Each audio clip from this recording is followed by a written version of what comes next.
आइए आज का कार्यक्रम पारिजात प्रसून उपाध्याय को आज के कार्यक्रम के लिए प्रणाम स्वीकारिए। आज का कार्यक्रम गायत्री मंत्र से प्रारंभ करते हैं।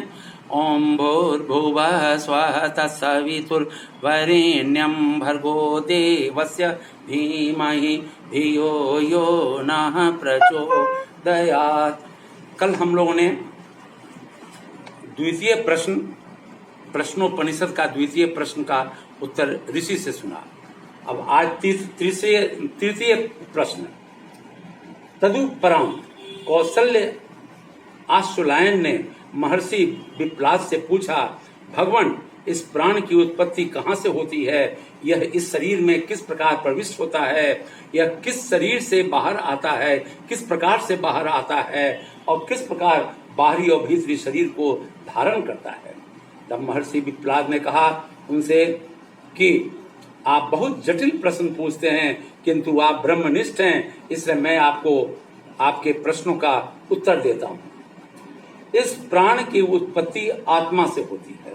जिस प्रकार छाया देहधारी की देह से उत्पन्न होती है अथवा छाया देहधारी के आश्रित है, उसी प्रकार प्राण आत्मा से उत्पन्न होकर उसी के आश्रित रहता है। यह प्राण मन के संकल्प के अनुसार शरीर में प्रविष्ट होता है। जिस प्रकार राजा अपने विभिन्न अधिकारियों को पृथक पृथक ग्रामों में नियुक्त करता है, उसी प्रकार प्राण यानी प्रमुख प्राण अन्य प्राणों, इतर प्राणों, इंद्रियों की पृथक पृथक नियुक्ति करता है। यह प्राण स्वयं मुख और नासिका से निकलता हुआ नेत्र और स्रोत में प्रतिष्ठित होता है तथा गुदा, वायु एवं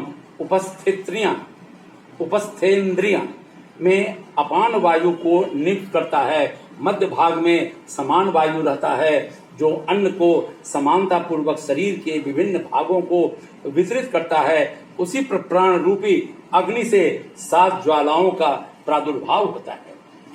यह आत्मा प्राणी के हृदय प्रदेश में स्थित है। इस हृदय प्रांत में 101 नाड़ियां हैं। उन सभी नाड़ियों में प्रत्येक की 100 से शाखाएं हैं। उन सभी नाड़ी शाखाओं में भी प्रत्येक की 72 हजार प्रति शाखाएं हैं। इन सब नाड़ियां शाखाओं में व्यान वायु संचारित करता है।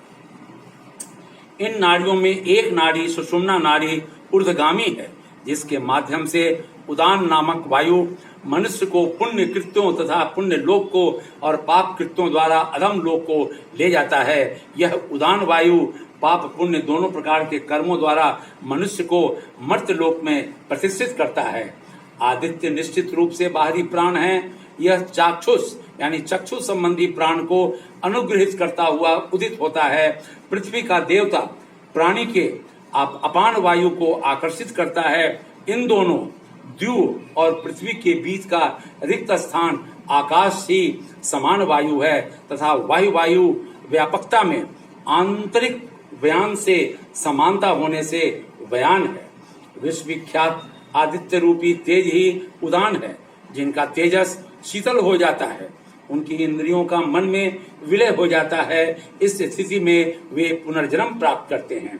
मरण काल में इस आत्मा का जिस तरह का मन संकल्प होता है, वह उसी प्रकार के संकल्प के साथ प्राण को प्राण प्राप्त करता है। वह प्राण तेजस संपन्न होकर जीव के संकल्पानुसार उसे विभिन्न लोकों योनियों में ले जाता है।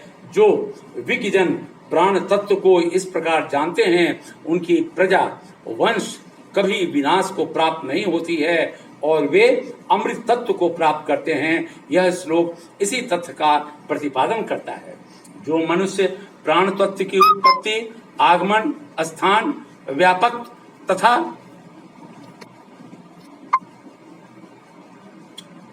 बाहरी और आध्यात्मिक आंतरिक स्थिति के 5 भेदों को भली प्रकार जान लेता है, वह अमर पद प्राप्त कर लेता है। वह निश्चित ही अमृत को प्राप्त करता है।